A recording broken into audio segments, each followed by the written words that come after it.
Good evening, everybody. Wow, I love that response. That's fantastic. Thank you, everybody, for coming out here to the Tuscany Club on this beautiful Thursday night.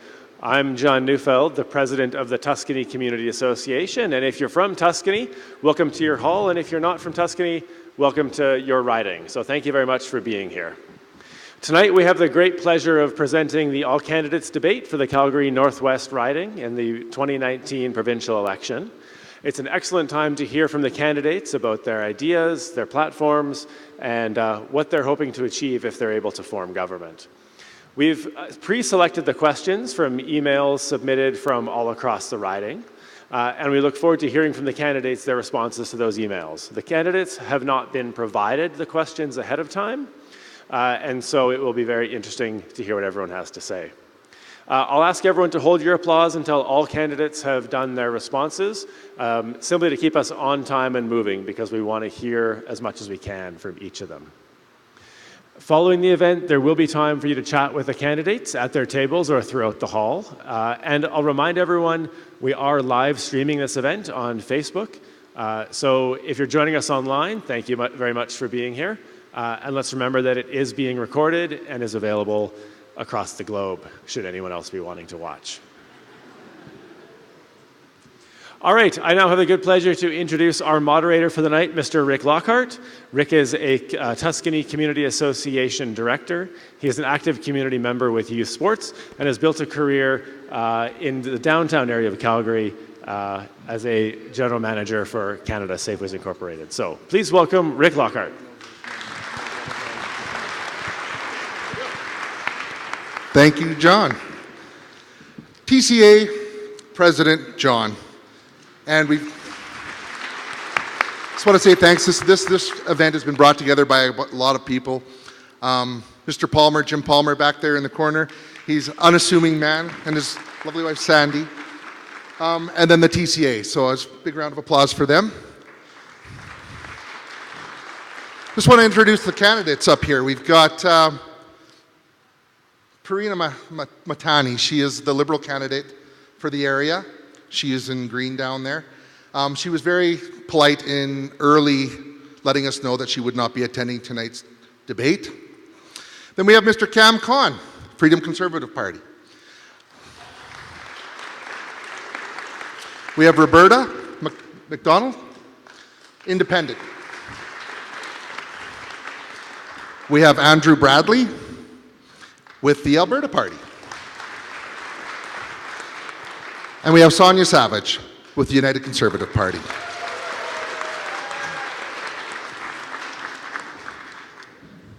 On the end here we have the NDP candidate who did commit, but unfortunately had some, this is Haseeb, he had some former commitments that superseded his commitment to this event, so it's disappointing, but that's the way politics goes, I guess. So I'd just like to say one thing. When the candidates are asked a question, they're going to be given an amount of time. And based on our time and how we're going to go, there's certain questions that we're going to make a little bit longer and a little bit shorter. And by the amount of questions that we had sent to us, there were ones that were, focused on the environment or focused on business and work and that sort of thing. And there are some that will require a little bit more time. So we're going to give that time now that we have one less candidate. We've got a set amount of 7 to 8 questions, depending on our time limit, which we will stick to like glue. So when the time is done, Sandy here at the front will be saying 3 minutes, 2 minutes. And the candidates up here will be paying attention to Sandy, as well as all of you, of course, and letting you know that, Sandy will be letting them know that, and as soon as they're done, that 1 minute, 30 seconds, we're done. So we ask the candidates to respect the time, please. And let's begin. I think we're just going to, normally we do numbers out of a hat and kind of pick, but I think we're just going to start from right to left, and then you'll answer again, Sonia, on the last one, and then it'll go back that way. Okay? Is that okay with all the candidates? And another thing I'd like to mention for the candidates, we're very lucky in the riding of Northwest Calgary. We've had a very civil campaign up to this point. So I'd like a round of applause for all the candidates.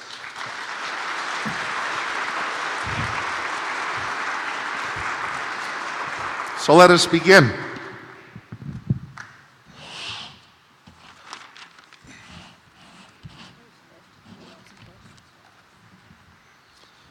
So this question goes to all the candidates. Cam, you will be the first person to answer the question. It's not really so much of a question as it is just tell us about yourself, why you wish to be our MLA. Include contributions past and present to the riding of Calgary Northwest and a few common issues you're hearing about at the door. Thank you very much, my friend, for coming and giving us opportunity to hear. I am the community person. I live here a long time, and I'm serving the community since 10, 12 years. And I'm a businessman, and most of the community people, I think, know me. I participated in civic election as well, and I have a passion to serve the community. That's why always I am trying to participate in political activities or privately what is my passion to do something for community. That's why whatever privately I have resources I am doing for the community. I am easily approachable person. You can find me anywhere in the playground playing with the children. You can see me in the Walmart, Tim Hortons, Sobeys, Sony, anywhere you in the street you can approach me. I'm easily approachable person. And my friend, whatever resources I am serving the community. If you trust on me and give me vote on April 16, I have a more resources to serve our community and do some better things for the community. And the thing I would like to mention here, this is the very sad day for the democracy or freedom of speech. You know, our party, Freedom Conservative Party, has elected member in the legislature, and we are standing 24 candidates, a well-talented, well-educated candidate, and because of the establishment, traditional old parties and the media understanding, they are trying to suppress the Alberta youth voice, which is, I think, is undemocratic and unfair with the fight. You know the Newton rule, every action has a reaction in the opposite direction. So we think, and for this reason, I'm going to say we have a right to protest, and I'm going to not answer one or two questions because of this unfair thing happened with our party. So I will keep quiet. Thank you. Okay, Roberta, would you like me to read the question again? Can I ask you, are you Rick Lockhart? I am. Thank you. I couldn't get your name. Okay, thank you for arranging to have this public meeting so each of us candidates can expose our platforms. My name is Roberta McDonald. I'm a senior citizen, born and raised in Saskatchewan. I'm one of 10 siblings. I have 10 siblings. We were raised on a small farm. I am running as an independent because I'm very concerned what we are doing, that we are being treated very badly by both the federal government at present, and the provincial government. So many of these are misguided ideas of our two governments. When I was young, Alberta was like a shining beacon on the hill for all young people, especially young men, to go and seek a well-paying job and possibly a future, dangerous as it was. Saskatchewan farms were not big enough to provide a living for more than one child, and as you can possibly count, there were 11 of us, so most of us had to get out of there. Alberta was a magnet for my 4 brothers, later myself and 3 sisters, who all moved from Saskatchewan to Alberta in order to get out from under the socialism planted firmly there decade after decade, starting in the 1940s, carrying on for most of the 20th century with hardly a break. It was with shock and disbelief when Notley and the NDP became the government of Alberta 4 years ago, and time has proven my fears were well-founded.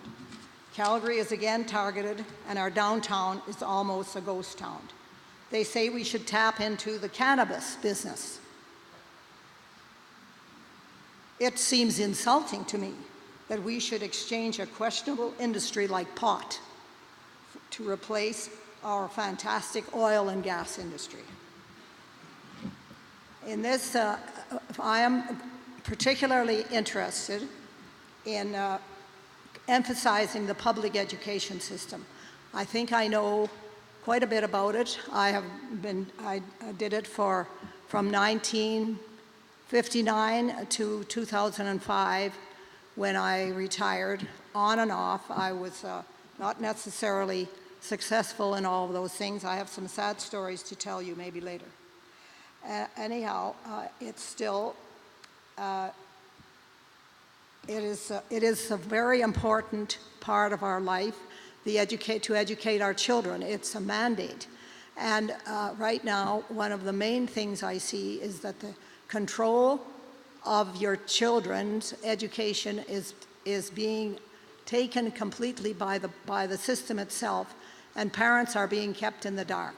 And I'll have more to say about that later. Thank you. Ready to roll? Question?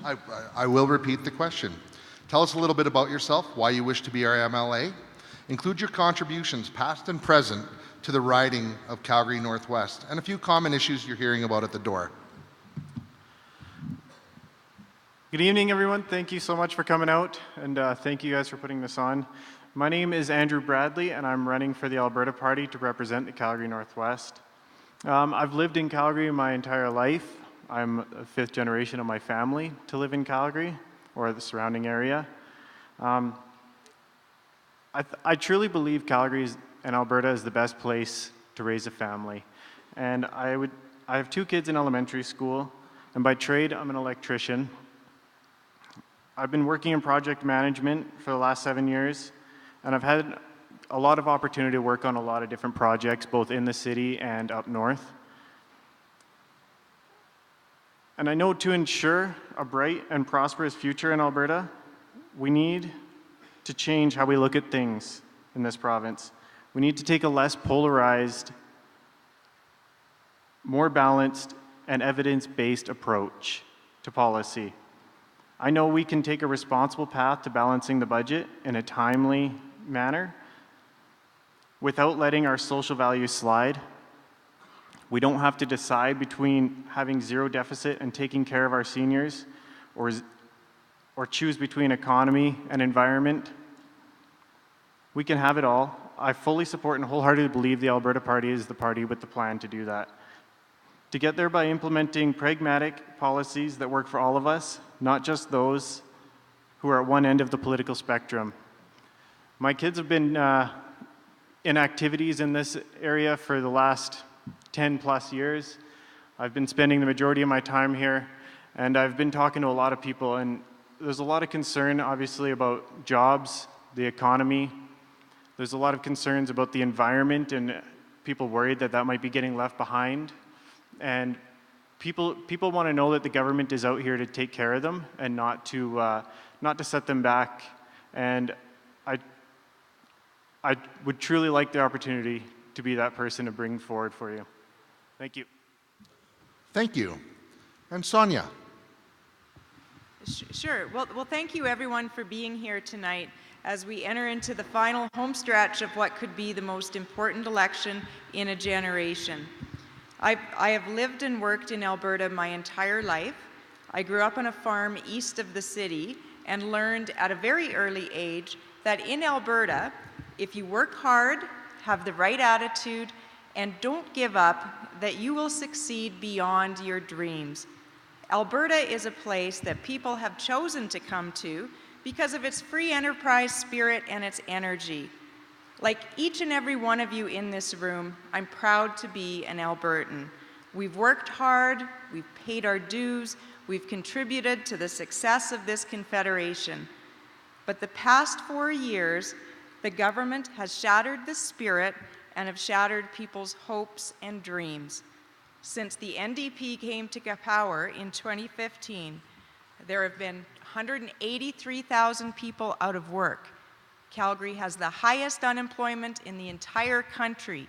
Bankruptcies are up, home sales have plummeted, and our oil and gas industry has been gutted. 2 major pipelines have been killed, at least 8 multinational corporations have scaled back or pulled out of the oil sands altogether, and the NDP have failed to stand up to Justin Trudeau, a government that passed Bill C-69 and Bill C-48, 2 pieces of legislation that were aimed directly at pipelines with the intent to keep our oil and gas in the ground. We have lost over $100 billion of investment in projects and capital investment. With all of this, our economy is stagnant, and we are on a path towards $100 billion in debt by 2023. And that is why I am running. So the key ballot question in this election is the economy. Are you better off today than you were 4 years ago? On virtually every statistic available, we can see that we are not better off. So I am running as part of the United Conservative team because we have a positive plan to get our economy back on track, to get Albertans back to work, to make life better for Albertans, and to stand up for Alberta against Justin Trudeau. We will restore our proud tradition of a free enterprise economy with opportunities for all. So I hope to have a chance to answer some questions tonight, and after the forum, would be happy to speak to all of you further. Thank you, group. That's the first round of questions. So now we're going to take the next question, and we're going to start with Sonia again and go to the other end of the table. And this is the question. It's about healthcare. So again, I will say these questions are all from people like yourselves, and we just took them and put them into words that, or questions that kind of encompassed everybody's questions. So this one will have a 2-minute time response on it. We could always use more, of course, but unfortunately I talk a lot. No, I'm just kidding. We want to hear from them, but we do have a bunch of questions to get through. So healthcare. The delivery and sustainability of quality health care in Alberta continues to be one of our most controversial conversations. What will your party's solution be to such things as long wait times for non-elective procedures, increasing labor costs, growing opioid problems, and the ever-growing senior population that will require more resources to ensure they have proper care? Okay, well, thank you for the question. So maybe a good starting point is to see where we are today, because we've actually gone backwards in the last 4 years. Our wait times for essential services like cataract surgeries, hip and knee replacements, open heart surgeries have all increased. Our time waiting in hospital emergency rooms has increased. We've gotten worse, not better, and that's after piling billions of dollars more into the healthcare system. Under this current government, we face longer wait times and declining outcomes. So what will we do as a United Conservative government? Well, I guess the first place to start with is our underlying principles. And we are committed to a universal, publicly funded healthcare system. We've given a public health guarantee to confirm and guarantee that we will either maintain or increase spending in healthcare services. What we're hoping to do is find some efficiencies so that we can move some funds from the administration to frontline, because we've heard consistently from people that that's where it's needed. We need more nurses, more doctors, more healthcare workers. So we've got some of the things we're going to do in finding those efficiencies is we're going to identify those savings by starting an audit. We're going to audit the Alberta healthcare system to find those efficiencies. We're going to try to find some innovative solutions like using more nurse practitioners, more opticians and paramedics, more midwife services, more things that have an innovative way of getting services to people quicker, more cost-effective, and at a better value for Albertans. Thank you, Sonia. Andrew, would you like me to repeat the question? No, that's all right. Okay. So I think it's important to acknowledge that the frontline services that are provided by healthcare professionals are among the most important that there is. We need to ensure that we're empowering all of our healthcare professionals to the utmost ability of what their scope could be. And if we need to offer more to registered nurses within their power when they're seeing patients, so that we're not waiting so long to see a doctor every time we go to the hospital. We can offer more power to the paramedics when they get to a patient, so they're not waiting longer once they get to the hospital again. And also we need to focus a lot on preventative care in this province. Our party's put forward a plan to include child dental care within Alberta healthcare. This is really important to make sure that children are actually getting the right dental care before, so it increases the preventative measures, so we don't end up with surgery costs and sickness costs coming in later in life. So I would say that we need, to sum it up, we need to just focus on everything going towards the front line that we can and cleaning up the healthcare services from the top down. Thank you. Roberta. Hello. Okay, this is okay. There was a fantastic cartoon in the Calgary. No, sorry, in the Sun, in the Calgary Sun. It showed a group of older people, and incidentally, I live in a condo where it is for 40 and up, which there are some younger people there, but most of us are older. And there's lots of medical going on all over the place. There are people coming in, caregivers for various people.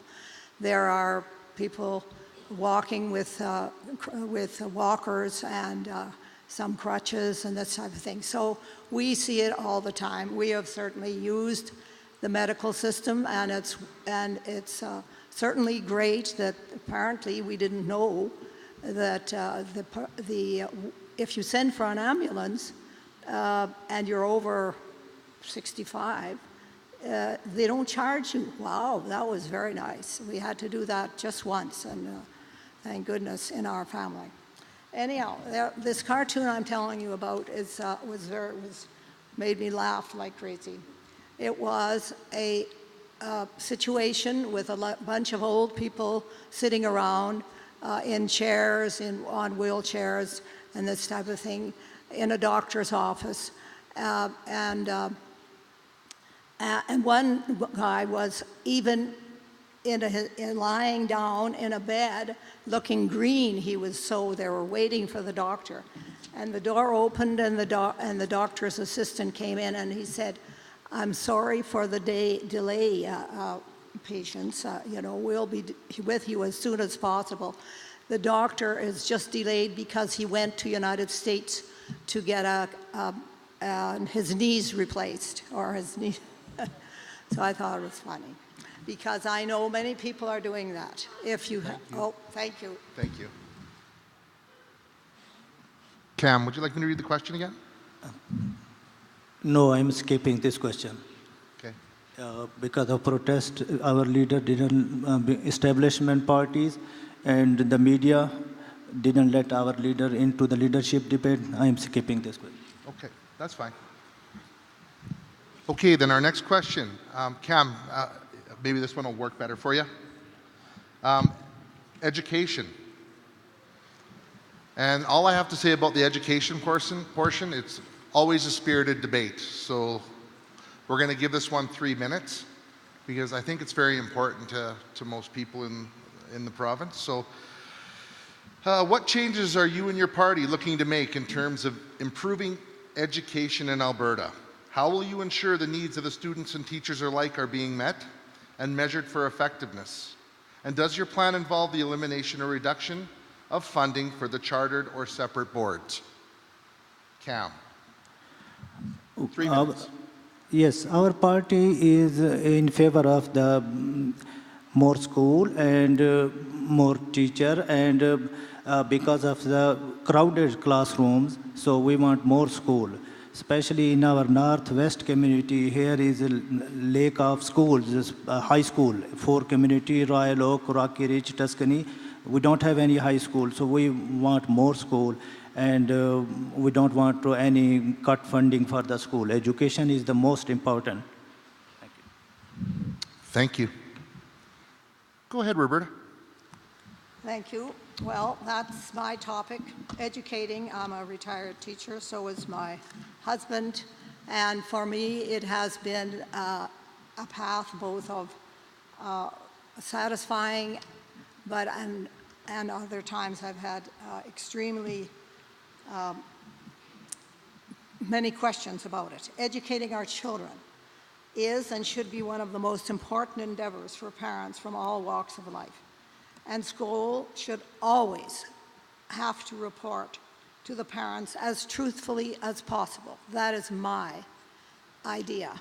I'm sorry to say that what I find about the public schools today is that no, they do not like to inform the parents at all. There are some crazy things going on. When I look at the report cards of my grandchildren, I find that they're meaningless. They have maybe 4 categories or 3. A, B, and C, 1, 2, 3, 4, 5, 1. And it can be, some schools put it from A is the best to D, C, some don't. It's a wide variety. From 100%, it would have to go to, I guess, 75, and then from, or 60, 70, and then 70. I don't understand it anyhow. And I find most of their comments, they can choose from a long list of possibles and just write down the number because they don't want to give you a very accurate explanation of what is happening to your children. When you just have a 1, 2, or 3 there, you don't really know what your child is doing. And certainly it's a mystery, which it never should be. It should be very clear, and it should be a very important thing that every parent should know what their child is learning and should know that maybe they are not doing so well and we need to change things. We need to do something about it. So I am not, I think there's lots of things that schools need to do. They have gone a long way on a wrong path at this time. Thank you. Andrew. A good education system is fundamental to a good society, and I firmly believe that we need to make sure that the kids are getting every opportunity possible to make sure that they're getting the education that they deserve. One of the first platform items that our party released was doubling education assistance in classrooms.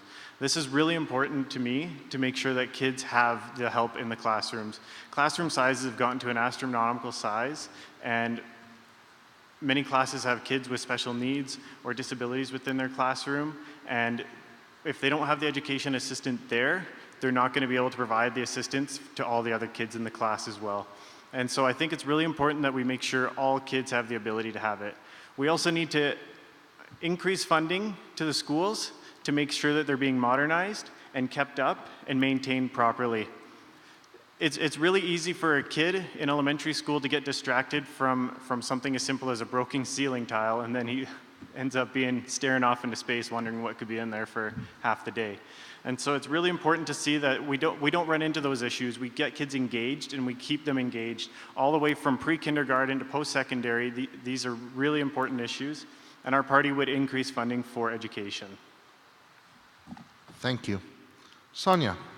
Sure. Well, I guess if we look at what's happened over the last 4 years, again, we've gone backwards. We haven't improved. Our class sizes have increased. The complexity in those classrooms has gotten more complex. And in all of that, our outcomes have also decreased. Our math scores are declining. Our reading ability are declining for our children. So To start with, the United Conservatives have pledged to maintain or increase funding to schools. Like the healthcare system, we're going to look for some efficiencies to move things to the front lines, because we've heard consistently from teachers and parents that the classrooms are too large, the issues are complex, and we need more front line. So some of the other things that we've also heard and that are problems is the outcomes of our scores are declining. And we've heard a lot of concerns expressed about the curriculum rewrite. So what the UCP is going to do is we're going to pause that curriculum review. We're going to broaden consultations, make sure they're more transparent. Our outcomes, we want a curriculum that's focused on learning and ensuring that kids are coming out of school with the skills essential to maintain employment. We want our children to have the best math, and that's not discovery math. So we're going to focus on the key skills for work and foundational elements like phonics and math. The other area we're going to focus on is school choice. We've heard concerns from parents about choice in education. There's parents who want to use the public system, parents who want to use the separate system, homeschooling, charter schools.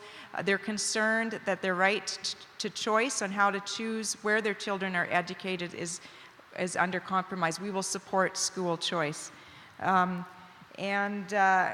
You know, most of all, we want to find efficiencies.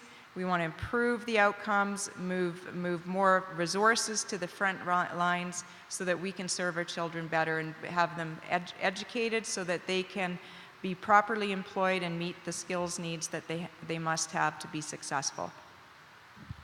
Thank you. So we're moving along at a pretty good clip here, but I just want to make sure everybody's feeling comfortable. So if you could just all stand up and just stretch yourselves out a little bit, if you want to, just so we get candidates too. If you guys want to just stand up and stretch a little. Keeps everybody's attention that way. I know it's kind of weird, but. All right. Oh, we got some people doing jumping jacks back there. Thank you. All right. So I'm going to get Andrew to answer the question next because he never gets to ask or get answered first. So you're going to do the next one, and this is a big one. So we're going to do 5 minutes on this one because this is the one that we're hearing most about. This is the one that we've got most of the comments about, and it's trade, business, and jobs. All right, so this is how it's going to go. Northwest Calgary is a very diverse group of hardworking people, including entrepreneurs, business owners, professionals of every kind, and a wide variety of skilled people who contribute to the Alberta economic engine. Many of these people are currently out of work, underemployed, or have been forced into retirement way early, way before their time, due to Alberta's economic slowdown. How would you increase investor confidence, encourage private investment, and grow our economy? We've all heard about the pipeline, so please speak to a couple of the following: trade enabling and barrier reduction, diversification of Alberta's economy, cost of doing business within Alberta, and a plan to get people back to work fully using their skill set, education, and experience, or tackle the budget deficit and pay down our debt to freeze our citizens from future financial burden. This enables us to be seen as a place to invest. Andrew. It's a big question and a big mouthful there. So first of all, it's true.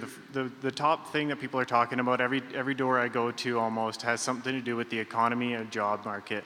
It's been a really devastating to the entire province the last while, and I've spent the last 7 years working up north of Fort McMurray in the oil sands, and you know I used to work with a group of over 100 guys, and that's been cut down over the years, and since 2014 down to a group of 10 guys right now. So it's a really devastating issue for everybody. Everybody has either lost the job themselves or they know somebody who's lost the job.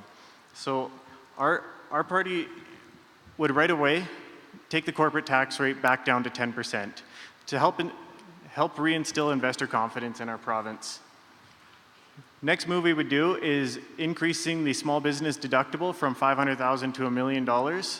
That's really important, and it allows small businesses the chance to grow. It's about 70% of Albertans are employed by small businesses right now, And so we don't want to put any barriers in place that prevent them from employing more people and growing themselves. We need to diversify our economy, and everybody knows that. Everybody's been talking about that for years. We rely a lot on our oil and gas sector, and we need to continue to support our oil and gas sector, but we can't solely rely on our oil and gas sector to get us through these tough times anymore. The Alberta Party's put forward plans to invest in petrochemicals and increase the length of a contract. Right now, they're having to relook at contracts every year to 2 years, which is really turning away investors and private investors into the business. So we've put forward a plan to increase those to 10-year contracts that we're going to sign with companies that are going to invest into petrochemicals. And then also investing in different technology sectors. We have major investment from companies like Google within Alberta at the University of Alberta. When our party talked about expanding the QE2 highway from Calgary to Edmonton, it wasn't just to expand the highway, it was also to create an autonomous vehicle corridor. What this does is it lets these companies that are investing in research in our province know that we're also looking to be a good place, a good hub for them for actually testing their equipment as well. Google's been looking for a cold weather hub. They've been looking in all different directions for testing autonomous vehicles, and Alberta is the perfect place. We don't have a dense population. We do have good cold weather for them to test it on, and we've got a long stretch of highway. It's a perfect place. Thank you. We'll go with Roberta next. You have 5 minutes too. Yes. Jobs, certainly jobs are absolutely important. The Western Canada, certainly the three prairie provinces, Alberta, Saskatchewan, and Manitoba, were built by private enterprise completely. Thousands of people came from Europe, usually parts of Europe. There were other places in the world too, but those were the main ones. And got a piece of land. If you were a boy at 16, if you were a male at 16, you could get a homestead, but that's all. That's it. Do your best. And after, there were some restrictions. They had to have a certain amount of land going or whatever. Anyhow, that was the legacy of my father, my mother's family, and most of the people I grew up with. By the time I knew anything about it, we were still living in pretty primitive times. That we didn't have power, we didn't have roads that were worth anything. Couldn't ever use them. We had a lot. We walked to school, absolutely, and stuff like this. Anyhow, they built these three provinces. We should remember that they built these three provinces. Now farmers are basically overregulated, looked at. I mean, the last one I heard was they were supposed to, even if their children were working on the farm, that they were supposed to be covered by workman's compensation. Well, that was devastating. I don't remember following the whole thing, but I think they drew back a bit on that because that is just absolutely ridiculous that they should have to. As far as that goes, the other thing I have to say about strictly with farming is the fact that that is the very best place to raise a family. When I was in that situation, I was kind of reluctant. I didn't want to work so hard, which we did all the time. But now I realize that was probably the best experience that I ever had, and it has built this country. Certainly, we have too many regulations going on. All the time they keep making more and more regulations, and our wonderful oil and gas, of course, is being demonized. They're saying that it's causing global warming. What kind of idiocy is that? And then the next day they say it's warming, cooling. It's climate cooling, and there's lots of evidence that Alberta, no, certainly the Prairie Province, the central part of Canada is actually a sink for all this, for the carbon dioxide that is being produced. And anyhow, carbon dioxide, if we didn't have it, we'd probably, well, the trees would all die, but they're the ones producing it. Anyhow, they've got some strange ideas about what is science in this thing. And oil and gas has actually financed most of Canada for over the last 3 or 4 decades. Well, probably ever since about 1940 when they discovered the oil in the Duke. So anyhow, I think that jobs, we have lots of jobs. We could have lots of jobs. We should have private enterprise. We should not have so much regulations. And we should get back to where people direct their own lives. And work is good for you. If it doesn't kill you, they say it's good for you. Thank you. Thank you. All right, let's move on to Sonia, please. Sure. So there was a bundle of questions in there, but I think they all boil down to what will my party, the United Conservative Party, do to get our economy back on track?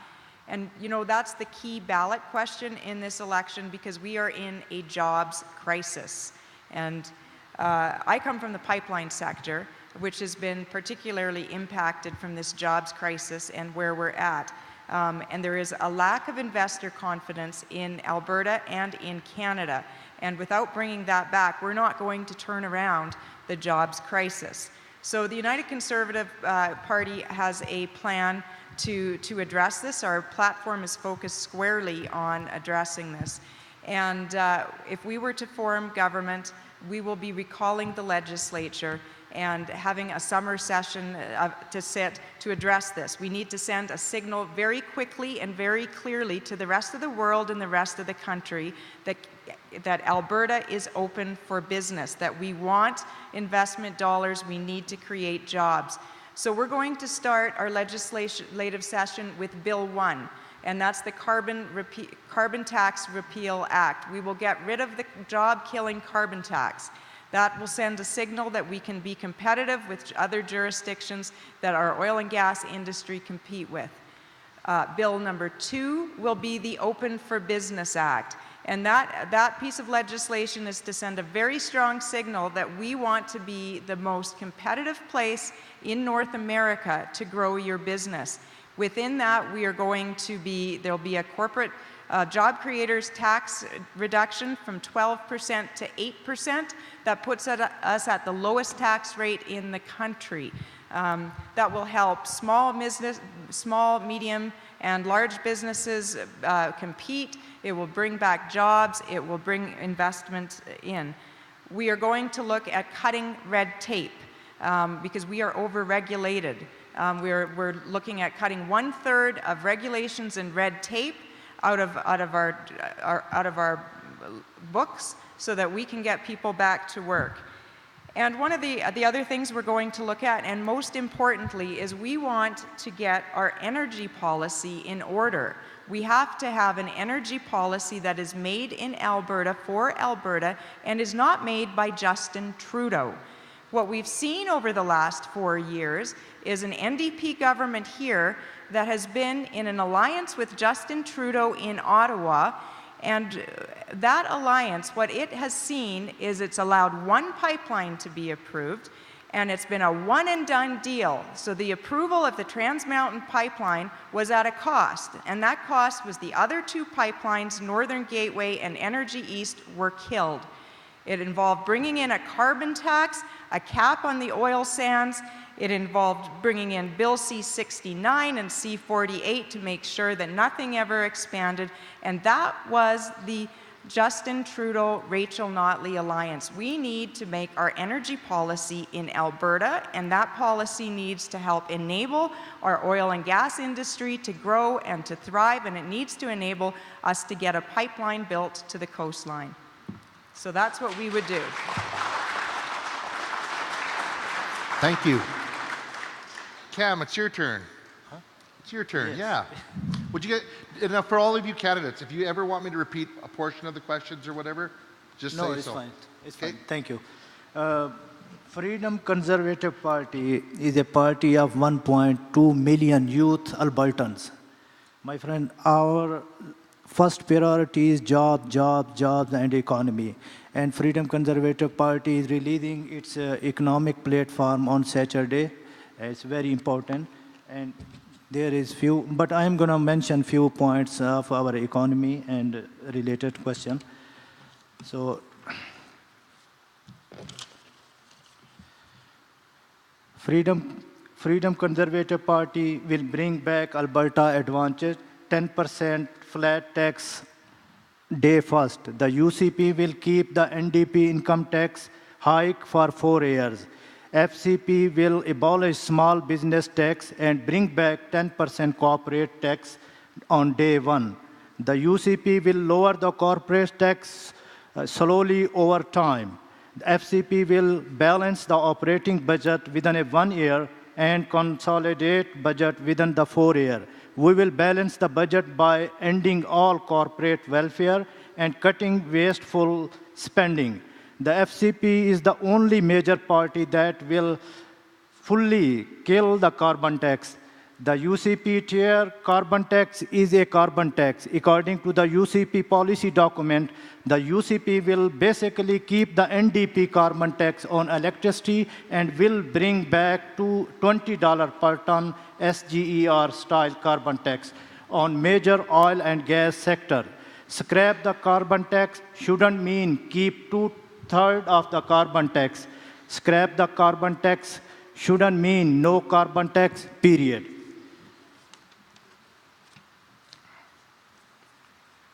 Politicians love to promise everything and anything during the election, but then they fail to deliver once elected. The fact of the matter is that we are broke. The FCP would bring in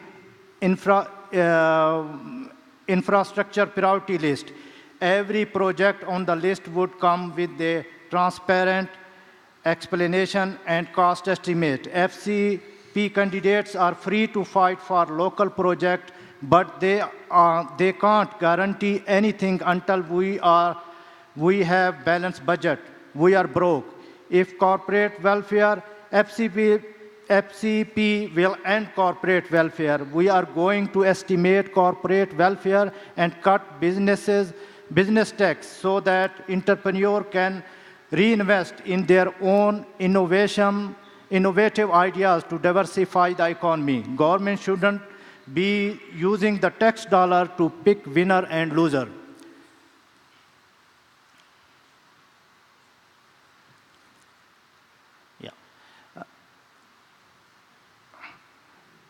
For oil and gas pipeline, FCP policy, FCP is the only major party that opposed curtailment and opposed caps on oil production.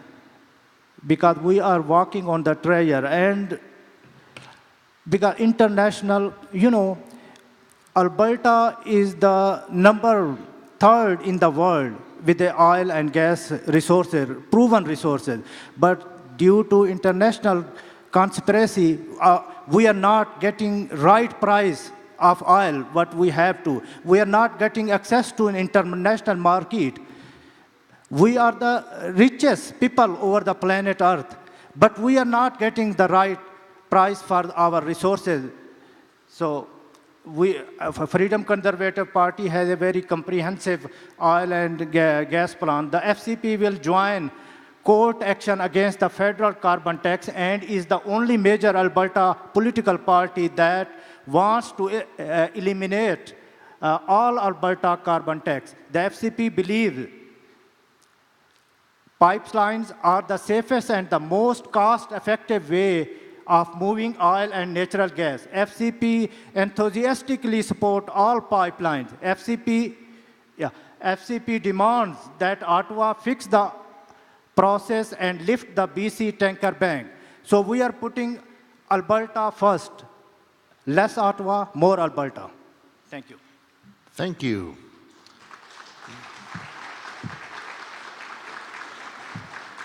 Our next question involves the environment, and we're going to give 2 minutes.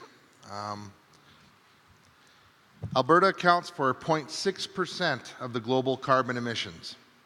How will your party address the contribution of climate change and the general perception of our province in terms of environmental responsibility? And we'll begin with Roberta.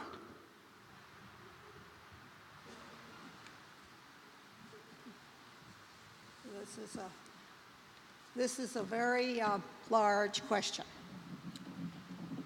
Is there global warming, or is it global cooling, or is it just a hoax? And my husband and I have read as much as we can about it. He's a science teacher. They had to teach, they had to go into that fairly deeply. On my opinion, there is no doubt about it. There is climate change. There has always been climate change. It has been proved at least 100 years ago for us. If you go to the Tyrrell Museum in the Red Deer Valley, you will see that there are layers of what happened hundreds and thousands of years ago. So we know that there have been ice ages that have come and gone, and this type of thing. But for Al Gore to tell us that because he says there is global warming, and he made a movie about it, and it is being shown in the schools over and over and over again. It has become a policy of the public school board, I know, that you are not to question whether there is global warming or not. And definitely, I do not agree. There is something, we do have to question it, we do have to find out more information. And also, the prairie provinces are actually a carbon dioxide sink. We have so much greenery, so many trees and forests and farms and this type of thing in this part of Canada, that there is no way that we are contributing to global warming by growing crops and this type of thing. So this is all basically a hoax. I think we should get away from it. We should Thank you, Roberta. Stop that. Thank you. We'll move on to Cam.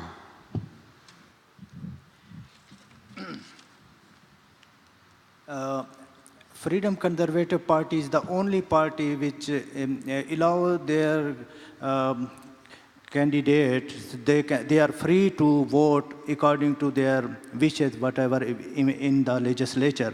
They are not following the leader or other policy. But Freedom Conservative Party environmental policy, we have seen the carbon tax do not buy social license for the pipeline. We also know that the NDP and the UCP carbon tax plans will do very little to reduce the carbon emission. The FCP is the only major party that will fully kill the carbon tax. The UCP tier carbon tax is a carbon tax by another name.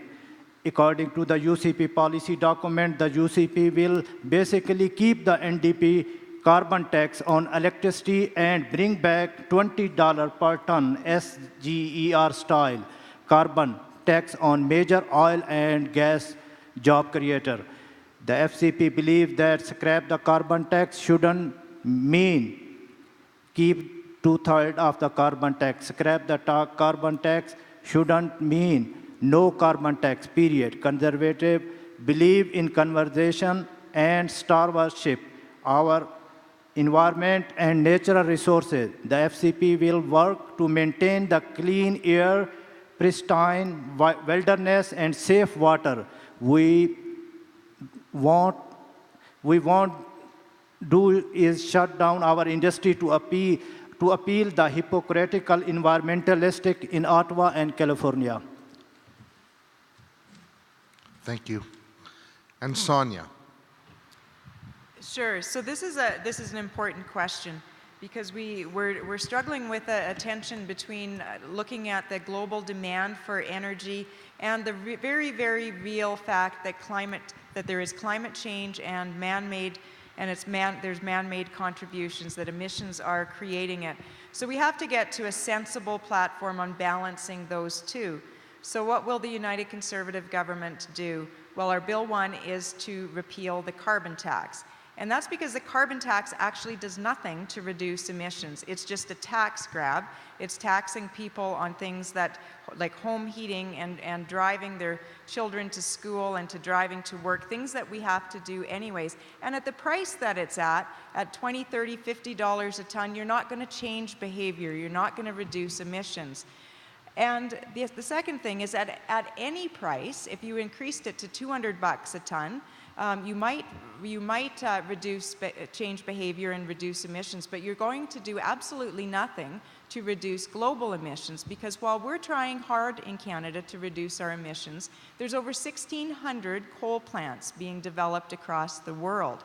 So we need a plan that's going to address our emissions here domestically and will help solve some of the global emissions problems. So the United Conservative government, in replacing the carbon tax, is going to bring in a technology, innovations, and emissions reduction fund. It'll be a charge on heavy final emitters that are emitting over 100,000 megatons of carbon dioxide, to challenge them to meet an emissions intensity. So that, we believe, will be much more effective at reducing our emissions here domestically. And globally, we have a solution that is right here in Alberta, and it's called natural gas. Natural gas is clean burning, and if we can replace coal in China with natural gas, that works. Thank you. Andrew. The Alberta Party 100% believes in man-made climate change and that it needs to be addressed on a global level. One thing that we're looking at doing, one thing that's in our platform, is taking the carbon tax and changing it so it's not just a punitive tax. We'll take it off the home heating, we'll take it off of small businesses, but we'll keep it on the high emitters. The high emitters are the ones that are benefiting from having a carbon tax in the environment, because it makes them look cleaner, and they were big supporters of it back in 2015. And so we would be encouraging smaller companies to reduce their own carbon emissions, and we would be encouraging the bigger companies to reduce their emissions and helping them rewarding them for investing in cleaner technologies and ways to produce carbon, or produce their product with less carbon emissions. We would offer a carbon credit system for companies that are under the 100,000 barrel or 100,000 tons per year, where they could take that carbon credit and they could sell it to the higher emitters. This encourages the smaller businesses to lower their emissions, as well as the large emitters to lower theirs, and gives it a free market for buying the credits for it. Investing in clean technologies is super important as well. We know that Alberta has some of the cleanest oil going out in the world, and we need to get it out there to displace the oil coming from countries that aren't producing oil or aren't taking the initiative to lower their emissions. And we know that that's super important. And so we are continually going to be pushing that fact to Ottawa and to BC and to Quebec and across the globe. Thank you. Thank you.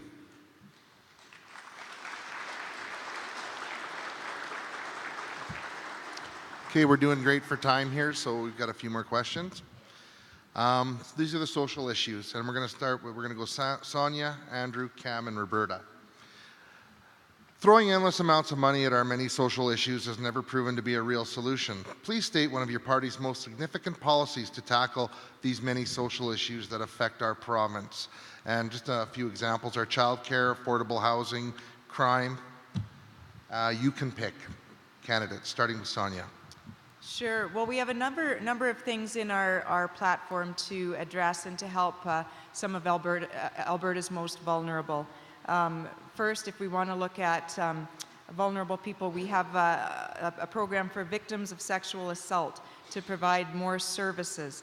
We're bringing in some legislation that will help with the very, very severe problem of human trafficking. Seniors. We're providing funds for more acute beds. We're understanding that we have a very severe problem in Alberta with getting long-term care beds and getting seniors into the appropriate type of care facilities that they need. So we're looking at innovative options such as personal personal care homes, facilities that would be equipped for 15 seniors. We're looking at flexible options to address the growing need for seniors housing. Veterans. We know veterans, we have a lot of vulnerability there. We're bringing in some programs to help with PTSD, post-traumatic stress syndrome, and palliative care. Palliative care is another issue that many of us, as we have an aging population and see our parents aging, that we know we need to do better, so we're looking at more options like hospice care. So we know that we have to protect our most vulnerable. We have to ensure that people that have worked hard all their lives have the services toward the end of the life to live their lives in dignity, and so we're very committed to that. Thank you. Andrew. Our party's put forward a really progressive plan when it comes to childcare. The NDP put out a plan to address create a $25 a day childcare. It created 7,200 spots province-wide, and you had to get into one of the set facilities in order to get into the $25 a day program. The problem is when you aren't making a good income, when you are below the poverty level, or when you're making minimum wage, $500 a month is still a lot of money to pay for childcare. So $25 a day isn't reasonable for somebody that's in the $0 to $30,000 a year range. Our party put forward a plan to provide income-tested childcare that's on a voucher system that follows the child, not the facility. This opens up over 200,000 locations throughout the province, and it makes it available for almost everybody. So the way it would work is it would be if you were on a 0 to 30,000, childcare would be free for those people. If you are on the 30 to 60,000, it would be $5 a day, and so on. It would build up from there. It's really important to make sure that parents are all able to go to work if they want to go to work, and they are able to put their kid in childcare if they need to put their kid in childcare. Thank you. Cam. Yes, Freedom Conservative Party, like on social, especially we are focusing on, we have a complete plan and program, but seniors are the most important because they more resident for the seniors and their health care, we are focusing on there. But on the other social side, what UCP MLA Mark Smith, Kenny, education critic, said in 2013 about the LGBTQ, love is love, always love is love. What is, it doesn't mention one love is good, other love is bad. So love is love. Love with the children, love with your partner, always is no differentiation. Love is love. So he said, being a good love is troubling to me. The fact that is also wrote party memo in 2015 arguing that religious schools should be allowed to fire LGBTQ teachers because of who they love is even more concerning. Albertans should never worry about losing their jobs over protecting Charter of Rights. The Freedom Conservative Party stands for individual rights that include both religious freedom, and LGBTQ rights. On education funding, the FCP believes that funding should follow the student. The FCP supports school choice. Thank you. Roberta. Yes, okay. This is sort of a touchy subject, of course. One of the blessings of our life right now is that we're living longer and longer. And that's wonderful in one way, and it's kind of a problem in another. Because, of course, it used to be that you took care of the children took care of their parents and grandparents and so on. And we didn't, and so therefore, they were part of the family, and you know, it was worked that way. Nowadays, of course, we're all sent to institutions, and it's very costly, number one, but also it can be very lonely. And I had In my experience, one of my brothers was put into one of these palliative care places, and they were all, it seemed that all the people in there, or most of the people, the nurses and the caregivers, were all new Canadians. And, it just crossed my mind, maybe they're really not too interested in doing this job. It's just a job to them, it's not really people.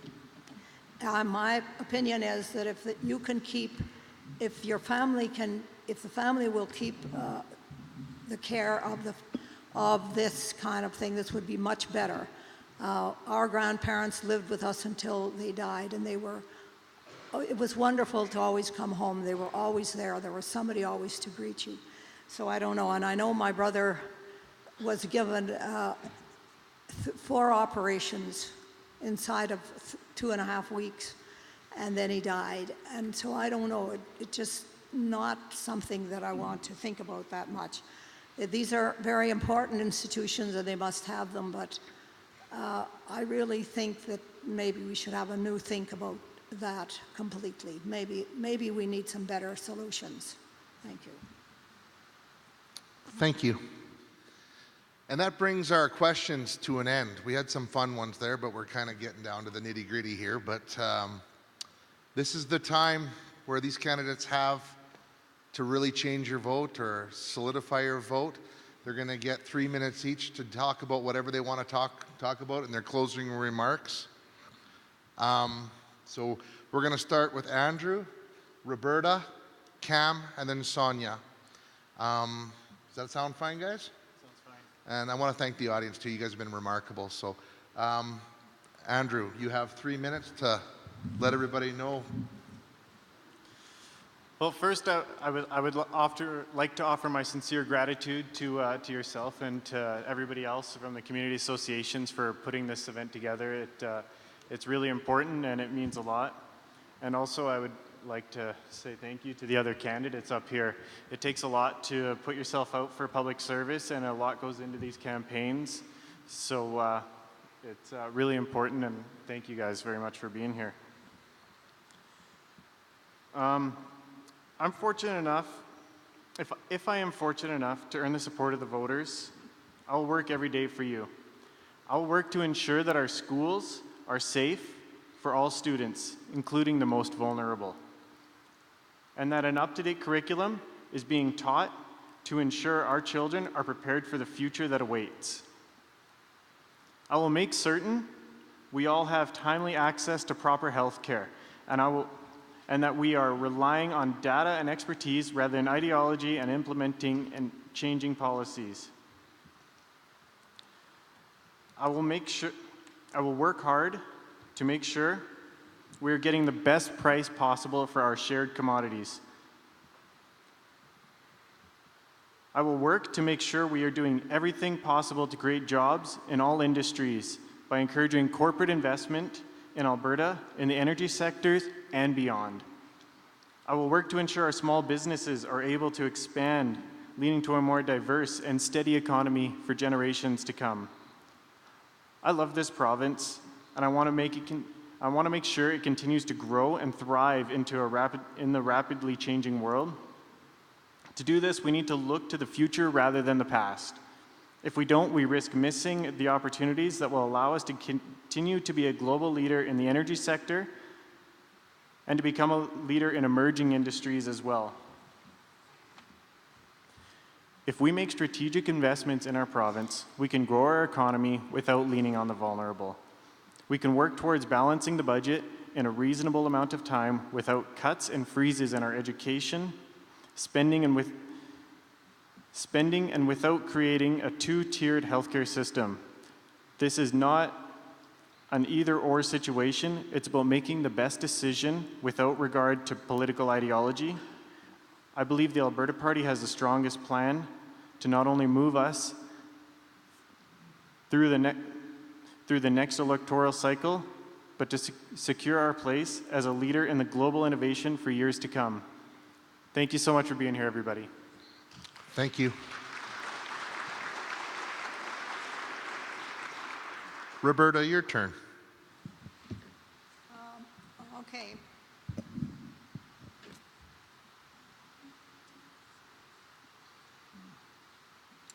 What, the question was, what, just wait.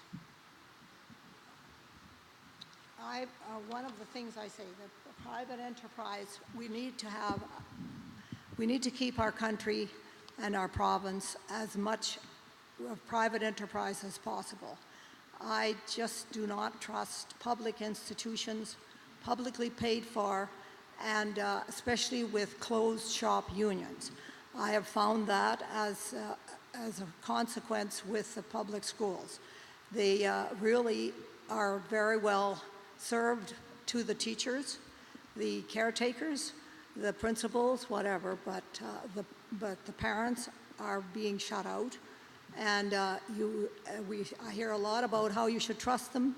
Well, personally, I don't really trust them that much.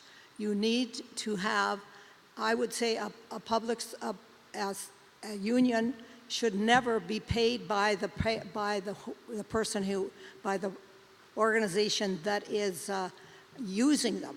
You should pay for your own union and have the choice whether you should join it or not, which I did. I taught in 3 different provinces, and BC at the time I went there, it was voluntary. I did decide to join the union and got those benefits, but I could also refuse, which to me made a lot of sense. Now that we have, and I really think, I know in public education, the union is far, far too strong. They keep getting huge, every year they go for an increase in pay and more holidays, more teacher perceiving days and teacher time off. Hours are getting less and less. So there is a danger with having too much public service. We need to have more enterprise, and we need to have more choice, and we need to have our government staying out of who they pay and whose benefits they give to and who they don't. This should be a business. Okay, thank you. Thank you.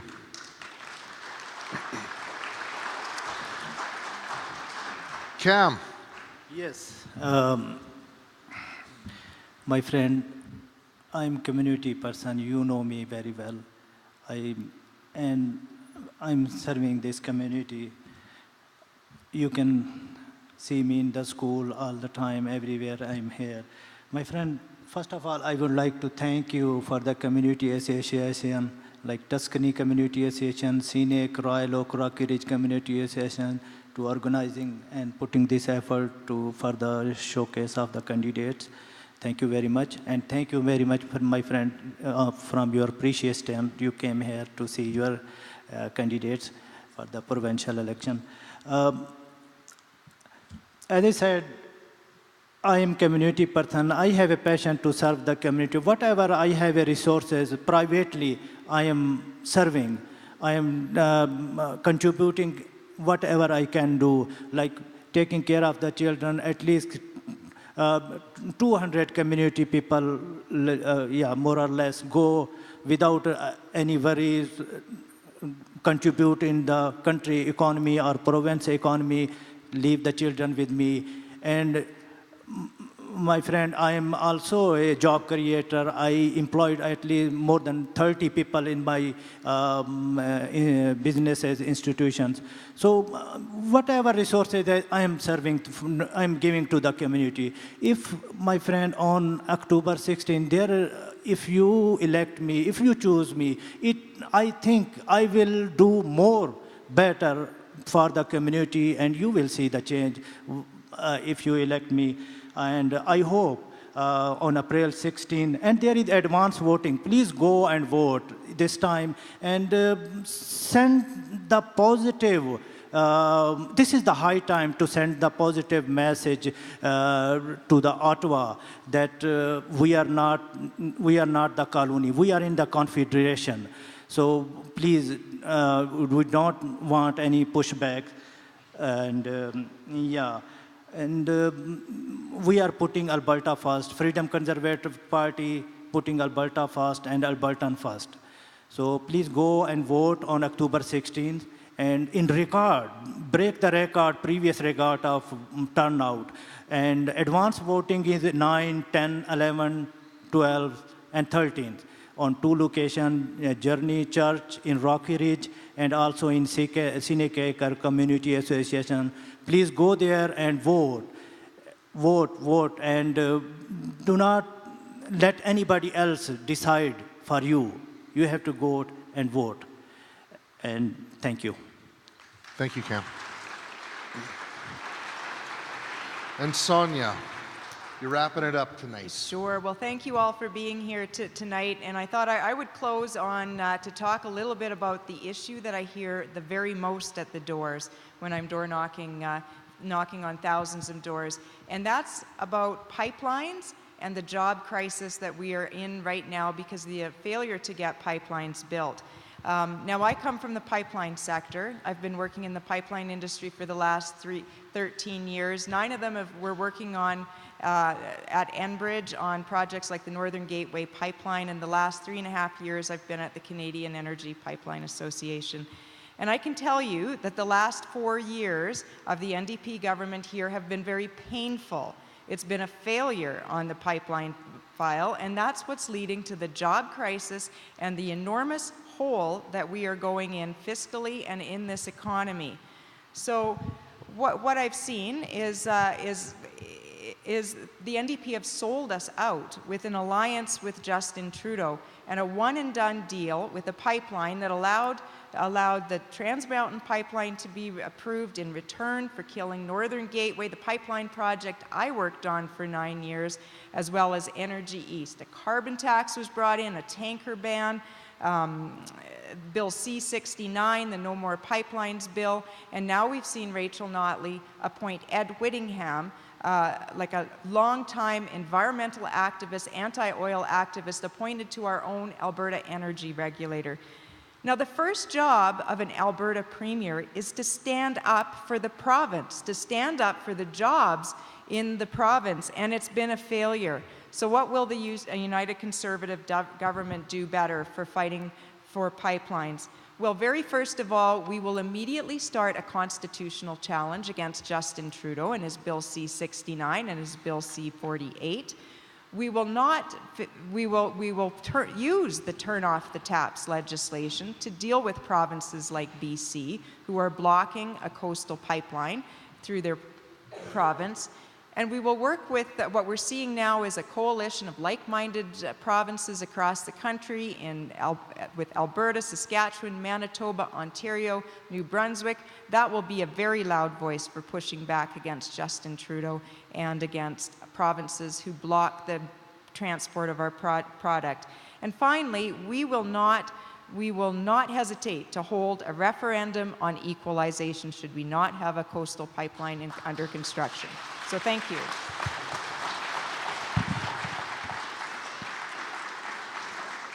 I want to thank the candidates tonight, the ones that showed up tonight. So I would big round of applause for them because we do have 2 notably absent candidates.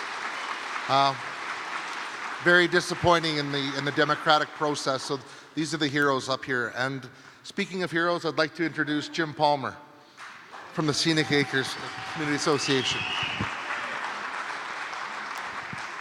So how many people are here from Tuscany?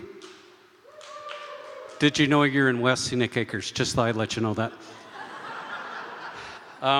Again, thanks to the candidates. It takes a lot of courage to run for an election, for a party.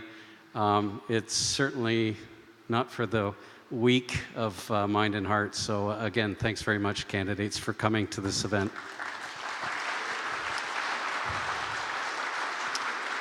And thank you to you for coming and participating. This is what makes these things successful. Your community associations do these things for free. It takes a lot of planning and effort by volunteers. And the good news about these forums is that we get to work together. So I'm always pleased to work with Tuscany and Rocky Ridge Royal Oak. And the president for ROCA is not here tonight, Henry Carney, but he does send his wishes as well. And it's just great that we can get together and do these common events. So with that, I would just like to emphasize what Cam mentioned. The advanced polls are April 9th to 13th, 9 a.m. to 8 p.m. The voting locations are at the Scenic Acres Community Center, which is 8825 Skerfield Drive, or at the My Journey Fellowship Hall, which is 10307 Eamon Road in Rocky Ridge. So if you are interested in doing the advanced polls, those are the locations. Again, Election Day is April 16th, 9 to 8 p.m., and we have 75 polls in Calgary Northwest, so we have a lot of people here. Please take this opportunity to exercise your right to vote, and I hope this was informative to you. And thanks again for coming.